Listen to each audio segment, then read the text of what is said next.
The second book we're going to look at is by David Dilleys, published in 1997, Haeger, Potteries Throughout the Years. This book for me is my Bible when it comes to collecting Haeger pottery, and as we get into the book I'll explain why.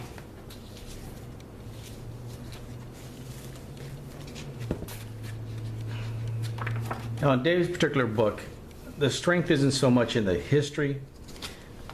There's a brief section in here where he discuss the history. He has some pamphlet reprints that are interesting, and also give you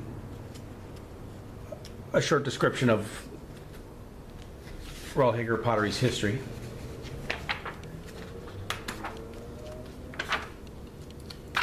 A list of some of the designers, well-noted designers that have worked for Haeger.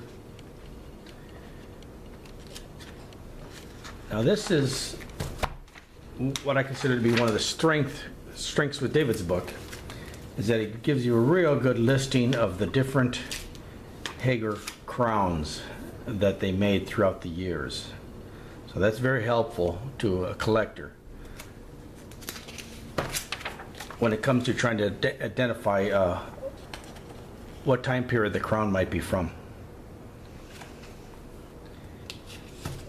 But here's the strength of David's books, is that he took a lot of time in copying and catalogs from 1930 on.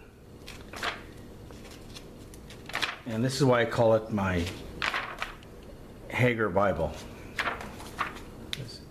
These catalogs give you a great idea of what Haeger made year after year, and also when they stopped making particular pieces. You'll see pieces run through maybe one year in 1940, and then you'll cease to see them in years after that. So again, it gives you a good idea of how long they produced some of the pieces. And I could go on and on here in this book, because like I said, it's full of catalog pages going all the way up into the mid-60s. Ashtrays,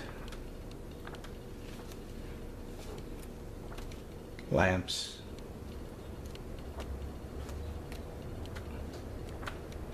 you name it, it is in this book.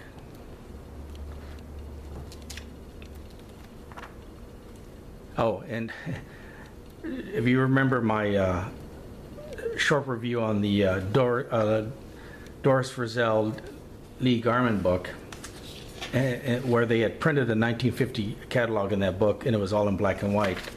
In Dave's book, you get it in color.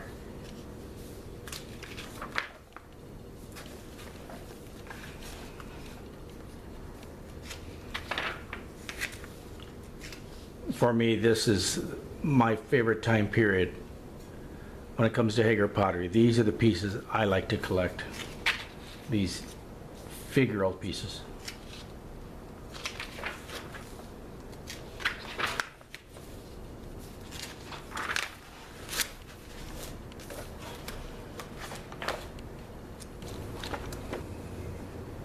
And the second half of the book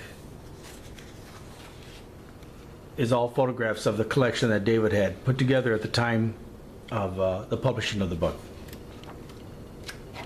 And after the book came out, they had an auction, sold most of these pieces. Some of the pieces went back into Dave's personal collection.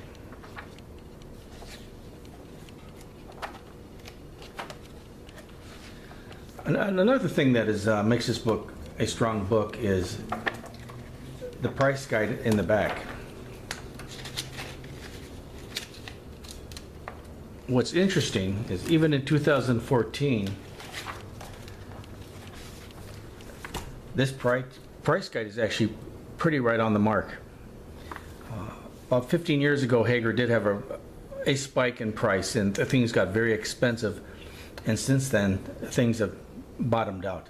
And these 1990 prices, actually, you'll see these kind of numbers on eBay nowadays. So surprising how relevant this price guide still is. Well, this is just a short review of the book. Second book published on the subject of Royal Haeger pottery, and another book that should be in everybody's collection.